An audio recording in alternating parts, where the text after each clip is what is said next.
Ladies, gentlemen, boys, girls, people who shop in Aldi, I'm here. It's Monday morning. I've got an absolute bastard behind the eyes. I'm suffering. I've done a sick. It didn't help. I've had numerous coffees. I've had some fucking kombucha. That didn't help. Jesus. I had a Alka-Seltzer out of this rather delicate piece of china. I've had two half pingers. You know, be smart, try a half. They've done nothing. They didn't even touch the sides. I had a Trek bar. Forget it. Don't even bother. Out for the day yesterday. Big boy Ollie Hooper fucking doing work on my liver, my kidneys, and my mind. The body is here, but the mind is squidgy and vacant. But the shoe throwers, they're locked in the chamber. 16 in the clip, 1 in the hole. The news is peculiar and strange. News of Chico. News of whales in rainforests. News of grandfathers eating paint.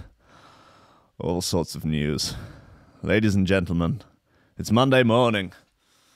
It's 3 minutes past 10, and you're out here listening to Coffee and Memes. Steady job and a couple extra lobsters. That's all I want. You're getting on. You're pushing 30, Sluggy. You know, it's time to think about getting some ambition. I always figured I'd live a little bit longer without it. Don't forget, kid, that what you're trying to do here is to be bright and chipper and entertaining and intelligent and sort of glitzy, and that's funny, and it's kind of cool, and it's interesting, and it's edgy, and all of that. It puts that facade of momentary charisma on you, and if you don't play that out, you actually fail. The C, the O, the F, the E, the E, the M, the E, the M, the E, the S, the C, the O, the F, the E, the E, the lobsters. Ladies and gentlemen, welcome to Coffee and Memes. I'm going to get my act together. It's appalling. Get your act together. I'm going to get some heat into the package. I'm going to heat actually from beneath the package. I'm going to come in underneath, actually, really put some heat under the sucker and really just try and turn the mother out, because I can't just moan all the way through the show.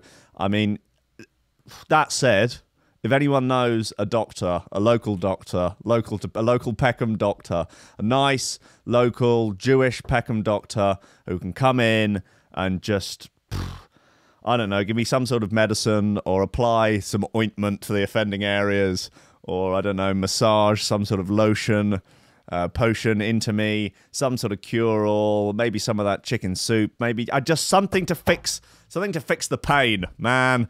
I just need something for this goddamn pain. How about these lights, though, eh?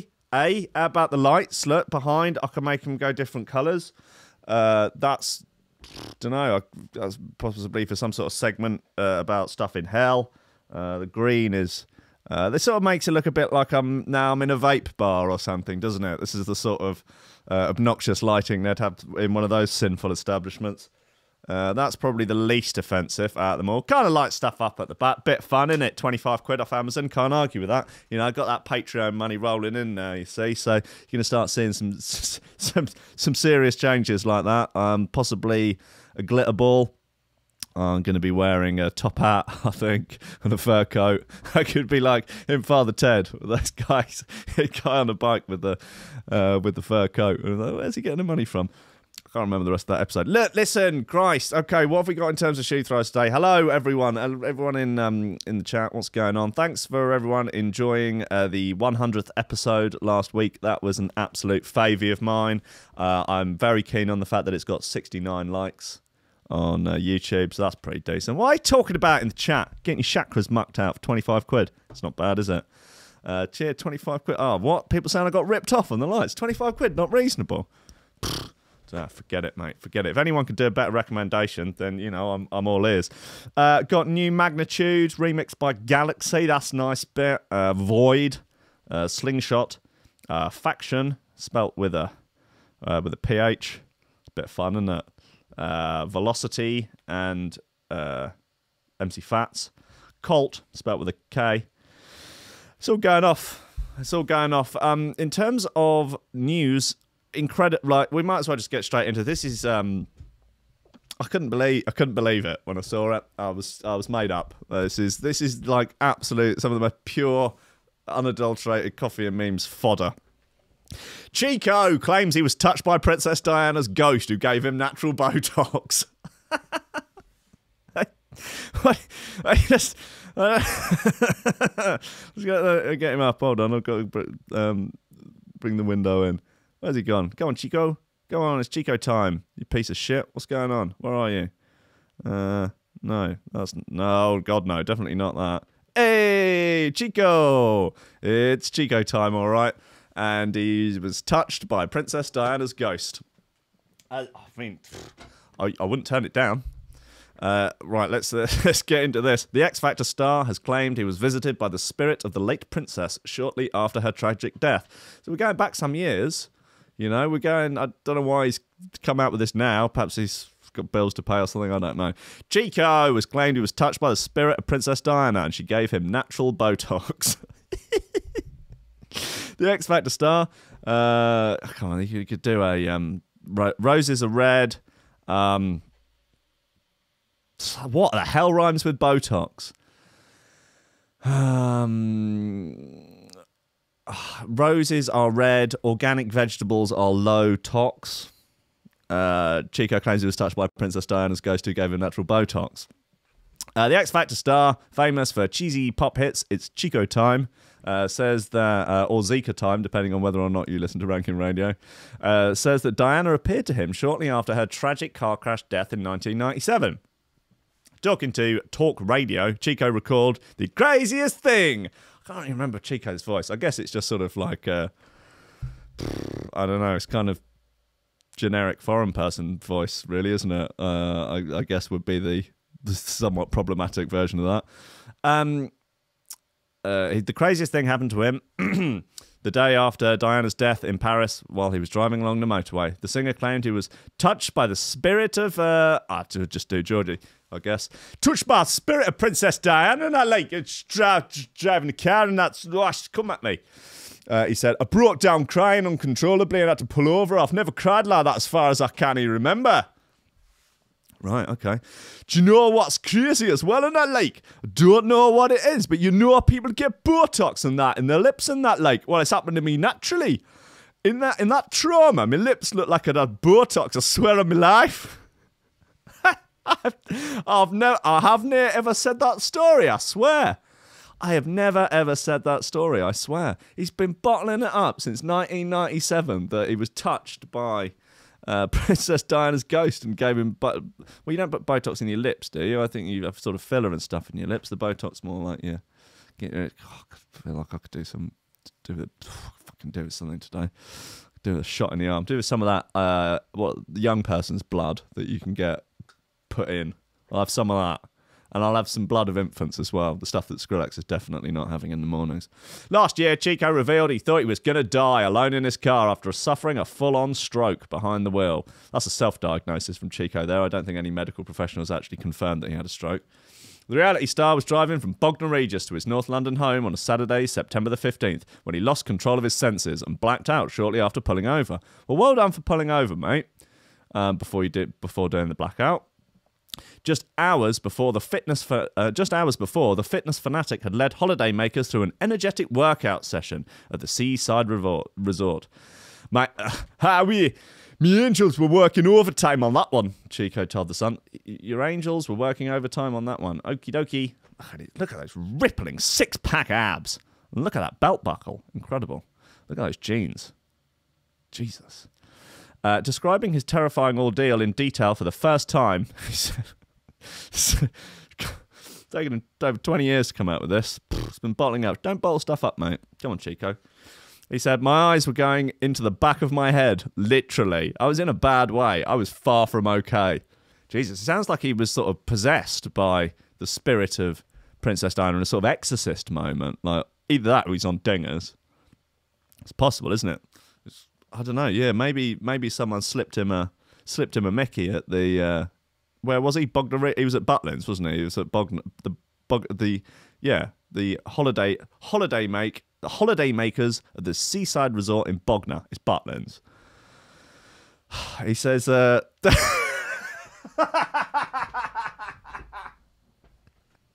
he says there was no sense of Chico. I was having a near-death experience. I thought I was dying. Oh God, that's how you know. There's no sense of Chico. Hold on, he must be. If he was on talk radio, maybe there is a. Maybe there's a recording of it. I really want a sample of him saying it. There was no sense of Chico. That's how you know stuff has gone very, very badly wrong when there is no sense of Chico. Oh God, that's terrible. That really is an ordeal. There was no sense of Chico. I was having a near-death experience. He's French now. It was like I'm dying. I thought I was about to take my last breath. I think, well, if he's into doing self-diagnoses, maybe he was delirious because he was taking life too serious, and that is why, you know, there was the lack of a sense of Chico, and that really he needed to not. To stop the deliriousness, he needed to not take life with so much seriousness, therefore leading ipso facto to Chico time. Therefore, you get back your sense of Chico. So it makes perfect fucking sense. Lobsters. Jesus. I'm sick of explaining this stuff. Christ. I'm sick of having to constantly work out why... for God's sake. I mean, look, he needs to take some of his own medicine. He needs to have a word with himself. Get your act together. He needs to have a long, hard look in the mirror and realise, listen, Chico, look, pal. Oh, no, although, hey, this was in 1997. He hadn't sung Chico time at that point. So maybe, actually, all right, okay, I'm going to let him off. Perhaps I'm being overly harsh on the six-packed wonder. Yeah, so I get maybe. I mean, this is the end of the article. I have so many more questions for him. If he was on, if I was presenting this talk radio or whatever, or writing this Mirror article, I'd have reached out to Chico for comment. But I had so many questions. Like, how long did the natural Botox from Princess Di last? Is this a service that perhaps she's offering from the afterlife? Is she just is it a side hustle from her, trying to make a pound note? Is there some sort of monetary system in heaven? Is that what's going on here? Is she just on the blag, like she's dishing out a few free ones first, get people hooked on the old Princess Di natural Botox routine? It's great, it's non-toxic, low-tox Botox from the People's Princess. That's the dream, isn't it? God. Lobsters. Yeah, I mean, so then he goes on, obviously, to sing about... So maybe this really was the catalyst for Chico time, when he was really suffering with a lack of a sense of Chico, and then he realised that it was because he was just taking life too serious, and that had caused him to become delirious. It's possible, isn't it? I'd like to ask him. I'd like to have him on the show. I don't see any reason why he wouldn't come on there. He obviously needs cash. I'm not saying I'll give him any, but, you know, I can pay him in exposures. And maybe he could get his rippling six-pack abs out. That'd be nice, wouldn't it? Look, I can't see a potential downside to this. Right, look, come on, let's have this Magnitude bit. Galaxy remix, that's what we're here for, isn't it? Lobsters. Too much heat in one package.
Oh shit, it's Demi's birthday. Happy birthday, you crazy Kiwi. God bless you. Cheers, Mr. Build. I'll spend it on more coffee to cure the hangover.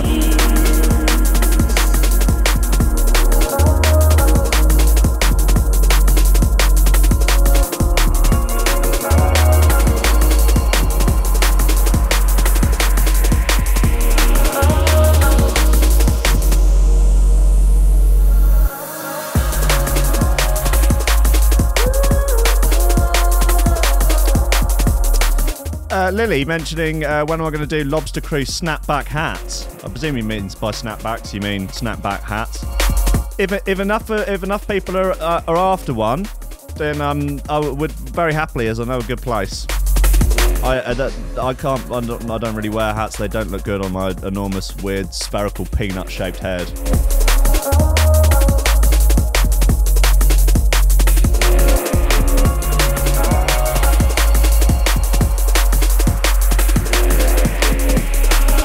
It seems today that Shimon, you know Shimon from the Ram Records, Shimon, has been the latest victim of what's now known as TCing, which is where you end up with accidental heat in your package, where an EP has gone up on Shimon's Spotify account, which is actually some really, really nice deep house, some stuff I would listen to. And probably will, actually. In fact, if anything, it's introduced me to this new fake Shimon. This is not your story anymore. Life is such a bitter pill to swallow, but I know, and you got to know, it's always darkest before the dawn. Shimon.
Oh god, the pictures in this next story are absolute gold.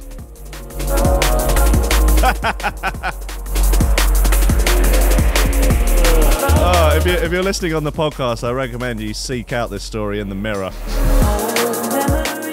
That's called Before the Dawn by Magnitude, and it's remixed by Galaxy, spelt with only one vowel.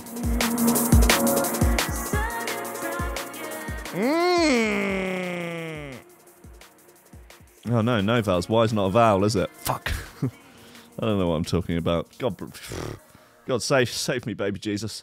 Oh, save me, baby Skrillex. Save me from my hungover torment. Please, somebody think of the children. Factory worker sacked for failing drugs test after eating favourite Aldi bread.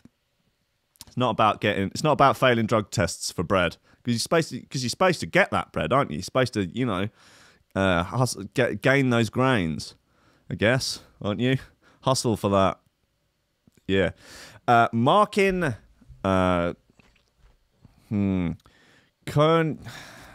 let get him out. Markin from Middlesbrough, Teesside, lost his job at Codbeck Blenders after enjoying Aldi's honey-soaked seeded bloomer. Well, that sounds delicious. No wonder it's so intoxicating. It sounds intoxicating just at the name alone. A dad was sacked for failing drugs tests after eating his favourite £1.58 loaf of bread from Aldi. Markin, Connie Zni, 35, had only been in the factory job for 2 weeks when he was asked to give a sample. The father of 2 of Middlesbrough Teesside has never taken illegal substances, doesn't smoke, and only has 1 glass of wine a month. Bet he's a laugh at parties. But bosses at Heichelbech Blenders said his random drugs test came back positive for small traces of opiates, a group of drugs known as downers. Okay. Or heroin would be probably a better colloquialism. And Mosson was then fired, leaving him unable to provide for his wife, Camilla, 35, and their sons, Nicholas, 4, and 9-year-old Tiago. I'm absolutely devastated in the league. I feel so powerless and discriminated against so badly. Here he is. Look, they've lit that very badly. They shouldn't have that light behind him. It makes him look like he's been superimposed into his own kitchen. It doesn't make any sense. Oh, bless him. He's pretty pissed off, isn't he? He's not happy. What do you think are the chances of this making it into that Facebook group of angry people from local newspapers? The 35-year-old regularly eats the honey-soaked seeded bloomer. And here is the best picture with him with his wife and kids. And they've all got the exact same face. It looks like he's married his sister. They've got very, very similar faces. And they've all got the same expression on it. In fact, his youngest son there is so appalled by the situation that he can't even look. He can't even look at the camera. It's just, this is so appalling. His dad only has 1 glass of wine. His dad appears to have his flies undone. That they should have. They could have taken that out in post. Looks like the bloody graphic designers at the Mirror thrown him under the bus. God, that would have been an easy fix. Or they could have. Come on, pal. If you're going to get photos taken, at least do your flies up. Jesus, pathetic, isn't it? They're pretty razzled. I was so shocked because like I never smoked and I've not taken drugs and that. Like I very rarely drink wine, the machine operator said. But he did some research online and found opiates are derived from the resin of the opium poppy seed pod. Mosson then realised he regularly eats honey-soaked seeded bloomer, which contains poppy seeds, from the budget supermarket chain Aldi. He took a sample of the £1.58 loaf to a private lab. Wow, it came back with the same non-negative, which means small trace. There he is, posing just sort of in a nice sort of, I guess, a hip-hop crouch, or a sort of squatting slabs crouch there, next to this sign of these Heichelbech Blenders. I don't know what they blend there, cod presumably, or the recording artist Beck. I don't know. But the Beckhams, anyone's guess, isn't it? Since his research, Mosson, who moved from the UK from his native Poland 14 years ago, said, I started researching on the internet and found stories of other people who tested positively for drugs after eating seeded bread. My wife and I had started changing our diets to eat more healthy. I've been eating the bread every day. The proof is in the lab results. It's such a relief because the feeling of no one believing you drives you mad. I hope nobody else is ever treated like this. Oh, there he is. Does his face ever change? Like every single, absolutely the exact. Oh, this is God. This goes on a bit. There, he's got he did some investigating and found what caused it. He's got the bread. Hold the bread up again. That's it. Now hold up your lab test results. Yep, no, that's fine. Did he get his job back? They acknowledged the firm's blunder. He said, like many businesses, we have a system of random testing. But why are you out testing people for? I think it's ridiculous. I think it's an infringement on your individual rights and liberties, and probably your statutory rights, whatever they are. In this case, a temporary worker happened to be tested and returned a non-negative result. Our usual procedure in this situation is to lock them up for 25 years. It's to suspend the person on full pay until the correct chain of custody drug test is complete. We send it off to the lab for verification. In this particular case, the result came back positive, but the lab said it was consistent with a dietary source, not medication or anything untoward. After the second test, we communicated the results to the agency who hired him. Has he got his job back? Has he started a podcast yet? Where's his Patreon account? Where's his Just Giving page? In the circumstances, we would have no objection in principle to this temporary worker returning here. Heroin is made from opium, right? Okay. Just randomly stick that in there. The case echoes the moment Angela Rippon was tested positive for opiates on Rip Off Britain food after eating a loaf of bread. The presenter was also unaware that poppy seeds contained opiates as she delivered a segment on drug tests at workplace. She said, "In more than 50 years of broadcasting, I found myself in a number of extraordinary situations, but I must say I have never found myself taking a drugs test, let alone having it come back positive." Great, cool, okay, decent. Yeah, I'm glad we've been through this. I'm glad we've had this conversation. So now you all know, if you are unlucky enough to work at somewhere where they test you for drugs, yeah, lay off the poppy seed bread, I guess, or smash loads of poppy seed bread to cover up the fact that you're secretly taking heroin on the snide. You know, it's chess, not checkers, isn't it? You know, modern problems require modern solutions.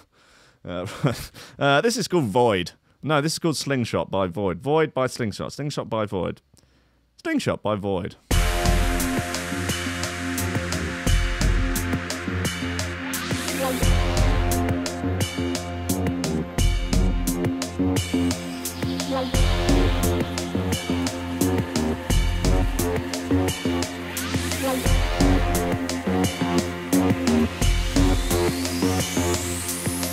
Am I going to smash a whole one of those loaves in one and see what happens? We deserve to know.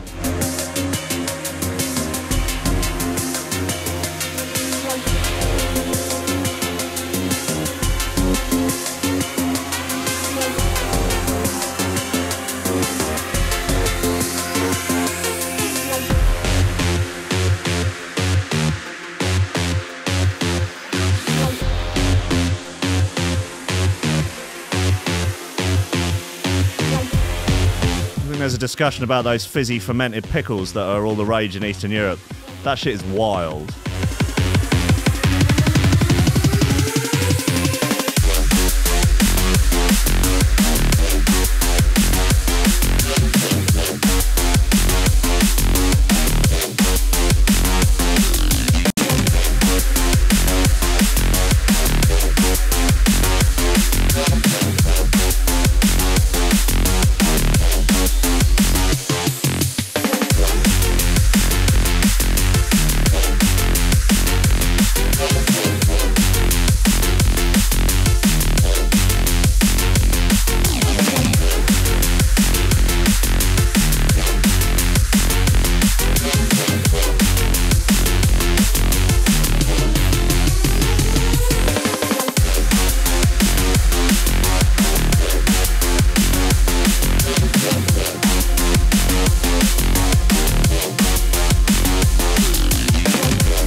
It's Frisk's birthday as well. Is there anyone whose birthday it isn't today?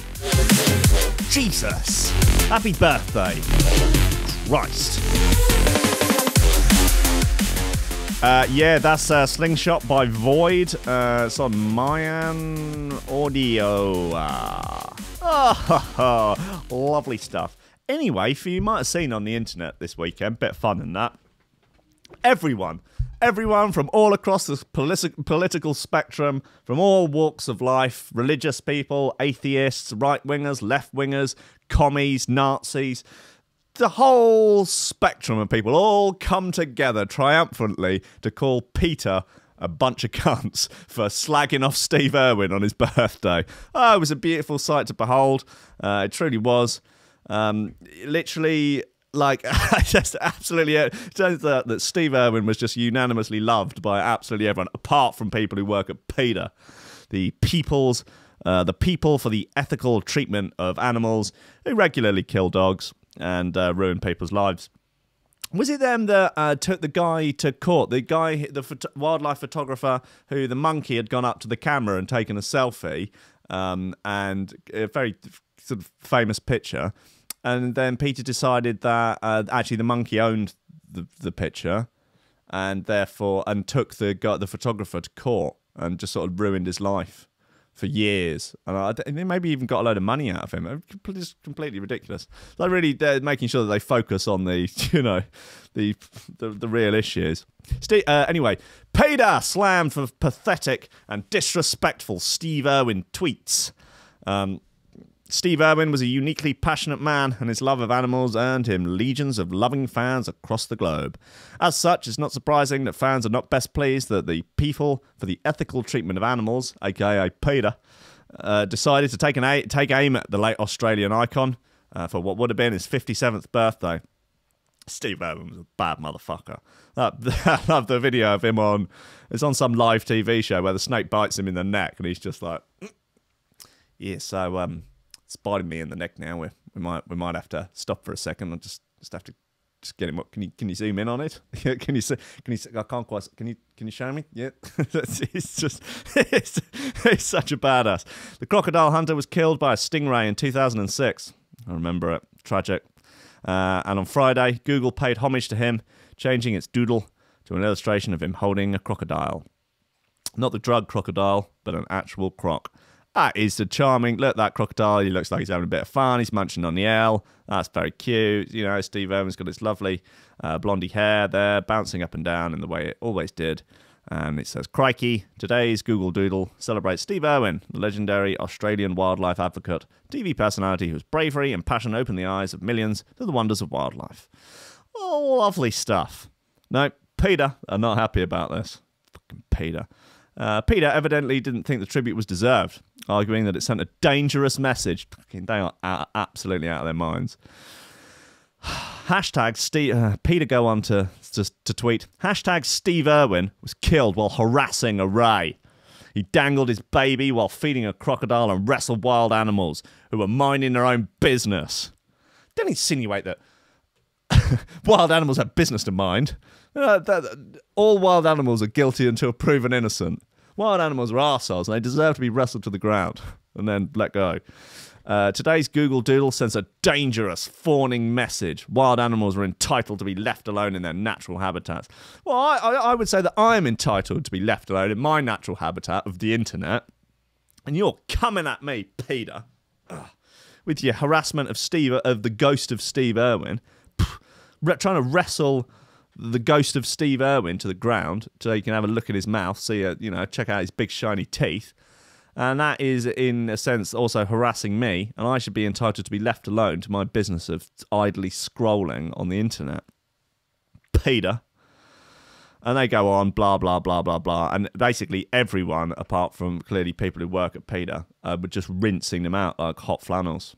Just absolutely just going at them, hammer and tongs. One person commented, "Where's your habitat for saving animals? You got a wildlife preserve anywhere? Do you have thousands of acres preserving animals from extinction? Do you, Peter? Do you?" Steve Irwin spent his whole life wanting to save animals. You're becoming progressively pathetic. What a crock. Nice. Another said, "Steve dedicated his life to animal conservation. He brought attention to the animals who needed protection and taught a generation of children, including me, the value of all life. How each and every animal should be respected. Thank you, Google, for recognising hashtag Steve Irwin."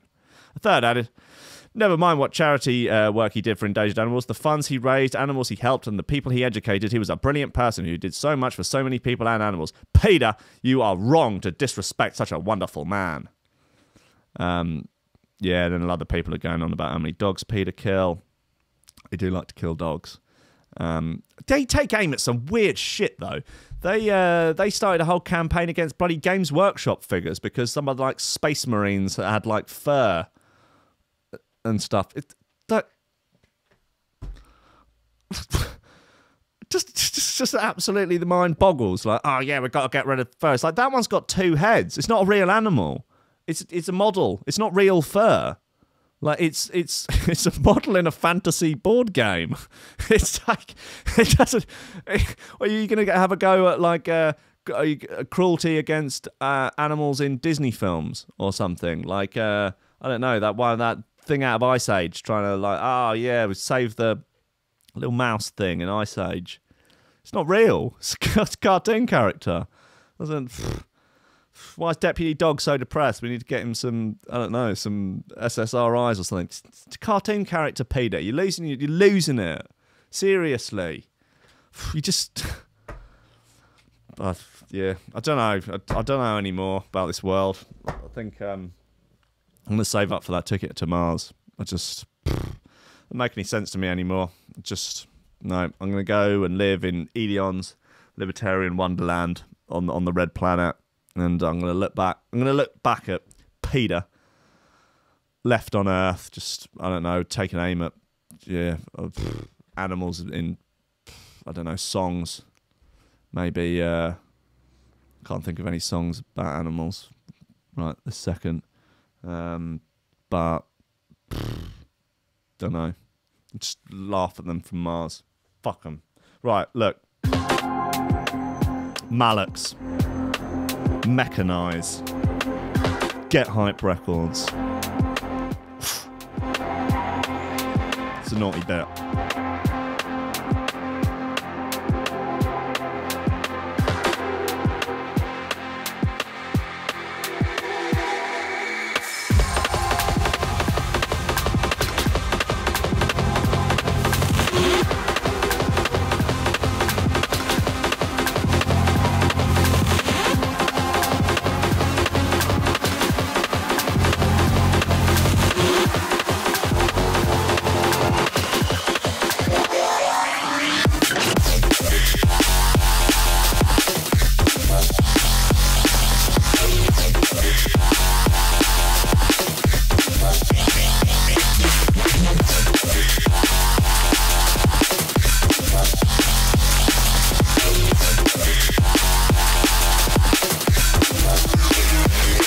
Lobsters.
Very confused with that build-up. Thought that I was accidentally playing it again at the same time, but slightly out of sync.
That's mechanised by Malix. Really throwing the whole kitchen sink into that one, isn't he?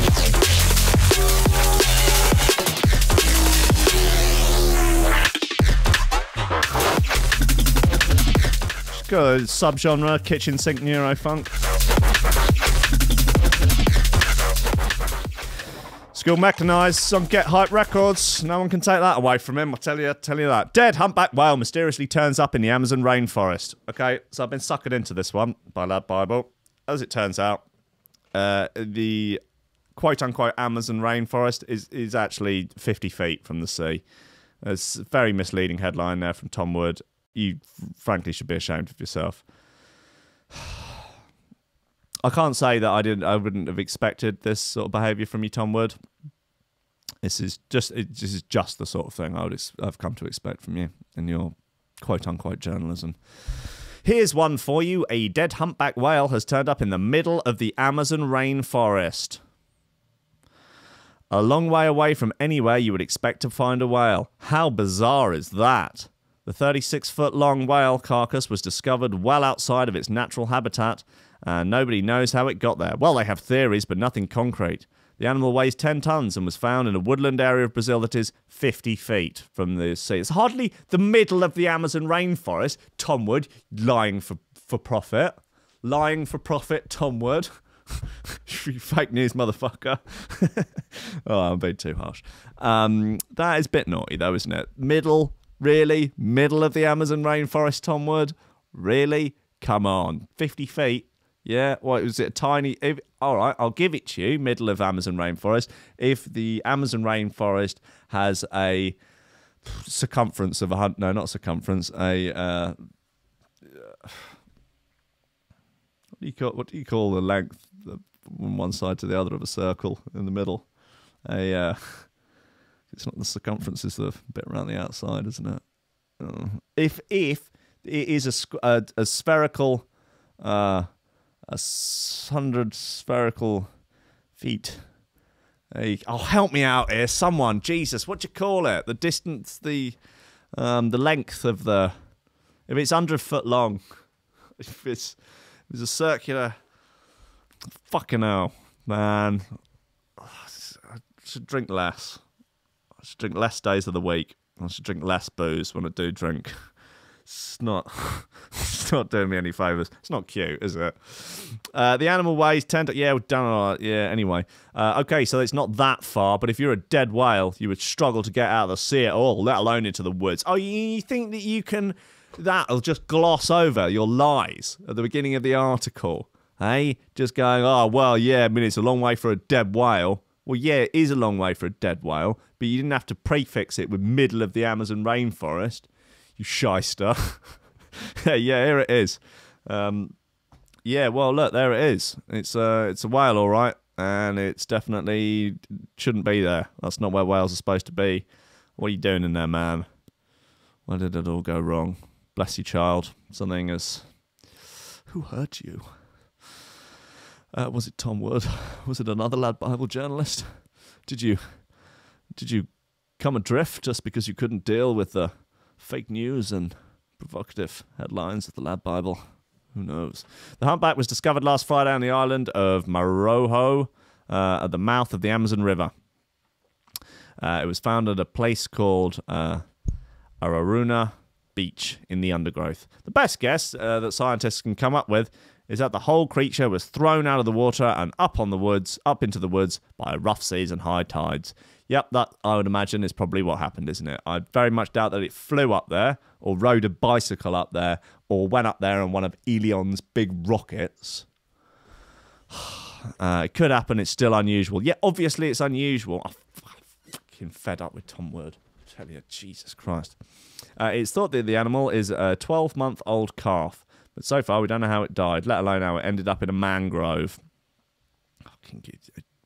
Just put you in a mangrove if not careful. The team sent by the NGO Bicho.org Institute published on Facebook that suggested the animal could have got tangled up in the mangrove after being tossed ashore onto the island. The Maritime Herald newspaper suggested that the whale could have died from eating plastics in the ocean. Most people think that the creature was dead when it was washed ashore. Well, that's an unfortunate way to go out, my whaley friend. I think that's rough. I hope that it's not some sort of product of plastic pollution in the ocean. Sad times if it is. Sad times if it is. I think that it's about time lad Bible journalists got up off their fat, hairy, spotty arses and went out to the oceans and started picking up some of that plastic that they almost certainly put there themselves. Lad Bible journalists are the biggest polluters of the ocean. They go to shops like Sainsbury's and they steal plastic bags. They don't pay the 5p for them. They steal them. Or what they'll do is take huge stacks of them and run them through the self-service checkout as potatoes, come up a bit cheaper. And then they take them and they just throw them into the sea. They go down to the end of Hastings Pier or Brighton Palace Pier and they laugh. They throw their heads back and laugh while probably snorting some sort of legal high, or maybe they're whacked out of their brains on spice, and they just take the plastic bags and they throw them into the sea. Ha ha ha ha ha! They laugh. Ha ha ha ha! Take that, sea turtles. Take that, whales. I hope you end up in a mangrove. That's what they chant. Disgusting. Despicable. It's appalling. Absolute disgrace. What else have we got? Come on. Do bits and bobs, I'm sure. Oh, will you stop that? Teenager spends night in club after getting locked in the toilets. I can't imagine there's much more to be gleaned out of that than the headline. What else we got? Woman calls police with bizarre complaint about drug dealing scam. All right, that sounds like my sort of thing. Let's have a little look-see. Look, drug dealers or anyone involved in some sort of illegal trade for that matter. Oh, right, okay. So this is a direct to the woman in question. Look, drug dealers or anyone else involved in some form of illegal trade for that matter aren't exactly known for their honesty and integrity. How dare you, Jess Hardyman? Now taking aims at honest, hard-working drug dealers. They're just out there, just trying to earn a living in the only way that they can because of the oppression of Tory austerity, and just trying to sell a bit of gear, you know, to feed their starving families. And you have the gall to say that they are not known for honesty and integrity. How dare you? Nor a Lad Bible journalists. They're certainly not known for their honesty or their integrity when they're not busy strangling sea turtles to death for lols. They're just fictionalising news about mangroves. Disgrace. However, that didn't stop one person calling the cops after being scammed by a drug dealer, apparently having given them brown sugar. I know, the outrage. It's appalling. According to the police service Northern Ireland, Craig Avon, one woman phoned them up and simply said that they'd been scammed. When they asked for more information, the person divulged, I paid over 200 quid and got brown sugar instead. Well, it's rough, isn't it? Instead of what, you may wonder? Well, cocaine. PSNI shared a rough transcript of the strange exchange asserting that it was not a joke but a legitimate actual call. Oh, God, always the police with the sassy social media. Jesus. What have we... Come on. All right, then. Okay, well, let's see. Oh, Christ on a bike. Oh, good. Oh, baby Jesus. Caller, I've been scammed. Me, okay. Are you out any money? Yeah, I paid 200 quid and got brown sugar instead. Instead of what? Instead of cocaine. Nope, not a joke, an actual call. Bizarrely, they didn't want to provide a statement. And then look, they've got a sort of sassy drawing of a cop saying, seriously? Hashtag beat the scammers. Hashtag you're fired. Hashtag no honor amongst thieves. Hashtag business smarts. Police need to fuck off with hashtags. That's my 2 cents on this. They need to do their bloody job. Go out and arrest the villains. You know, there are super villains out there threatening to destroy the world with, I don't know, toxic, radioactive giant sea turtles or something. Radioactive Lad Bible journalists, and you are busy writing sassy social media posts and overusing rather unfunny hashtags. It's a disgrace. I'm appalled by everyone today. Maybe my hangover is not maybe the most happy, cheery you know, happy-go-lucky person today, but perhaps I'm just not seeing the world in the rose-tinted spectacles I normally wear. It's a disgrace. Police have spoken to a female in relation to this matter. Appropriate advice was given. What was that? Go to a different drug dealer. What's the world coming to when you can't trust our friendly neighbourhood drug dealer? One person joked. 200 big ones for some sugar. That offer is not to be sniffed at. Everyone's a fucking comedian these days, aren't they? Anyone with a social media account thinks they're a ruddy bloody comedian, be they police or just your run-of-the-mill, everyday subhuman scum on the internet. I'm appalled. Absolutely appalled. What have we got here? Oh, go away. Substance. Fold back.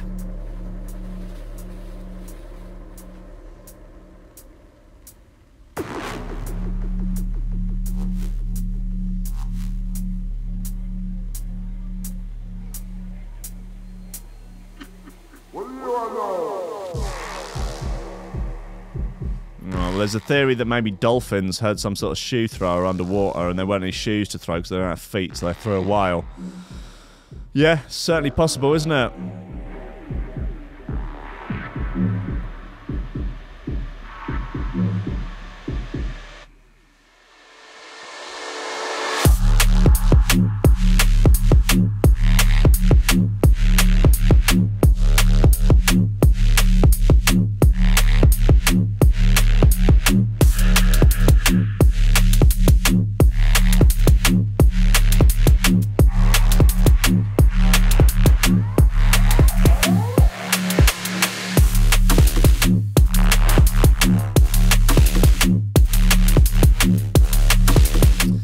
Chris LD, yes, as Jen says, I did actually, well, me and Mum Dance invented the burning bins thing as a joke 12 years ago. So yeah, do catch up on episode 100 for the full reveal of that.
Choice bit.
Cheers.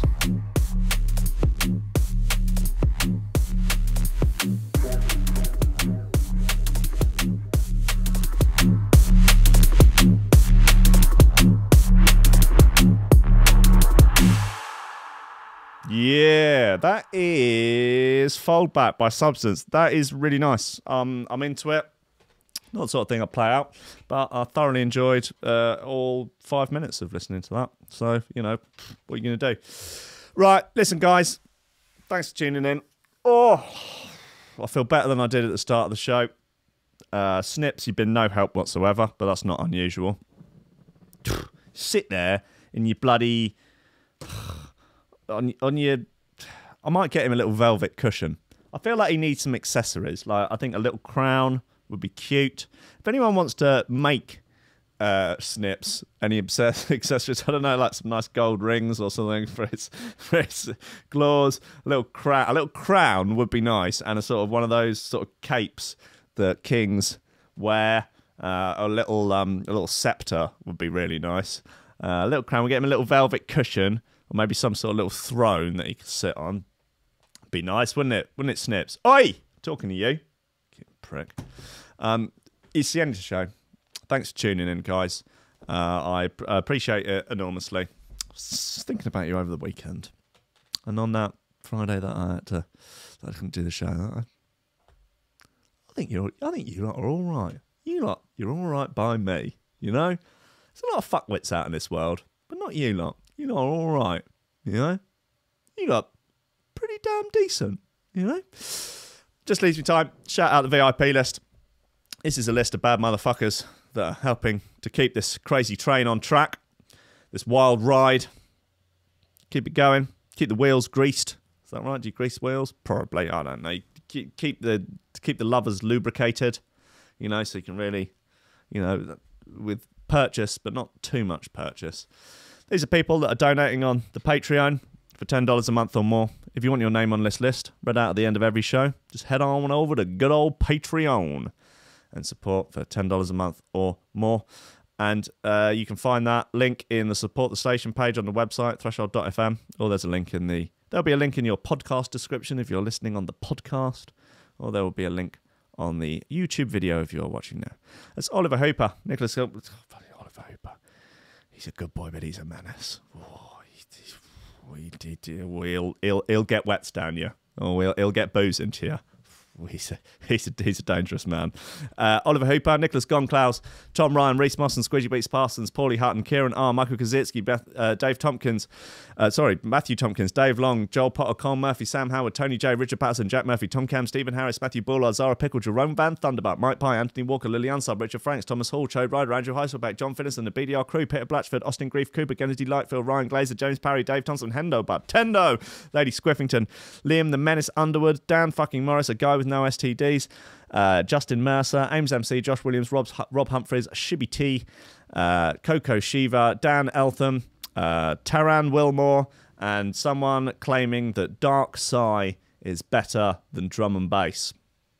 I'll leave that up to your own subjective opinions, but I couldn't possibly agree with such a ludicrous statement. However, I'm now contractually obligated to read that out at the end of every show. So I guess... in a funny sort of way, you can if you sign up for $10 a month or more on Patreon, you can put your name in as whatever.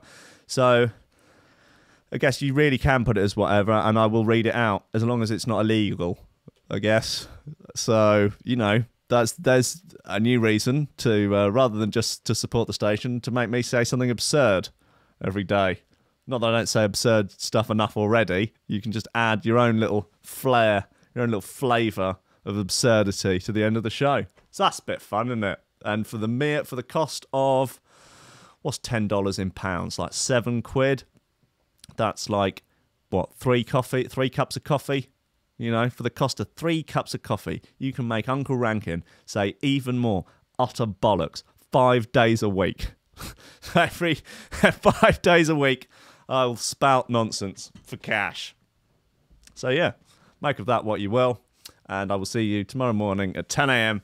More coffee. I think I'm going to do some meme roundups. I'll get some of my favourite recent memes and I can explain them, because I definitely think there's merit in explaining memes on radio and podcasts when you can't actually see the meme.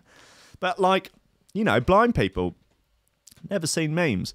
That's rough. I mean, I would if there's some sort of voluntary work I can do explaining memes to people that can't see memes, I'd be happy to do that. I think that would be a decent use of everyone's time. Until tomorrow morning at 10 a.m, be good to yourselves, be good lobsters, be nice people. Join the Discord and we can chat all day and all night long. We can share pictures of our genitals and we can all one day meet up and snark passionately. Until then, though, I love you. God bless you. I will see you tomorrow.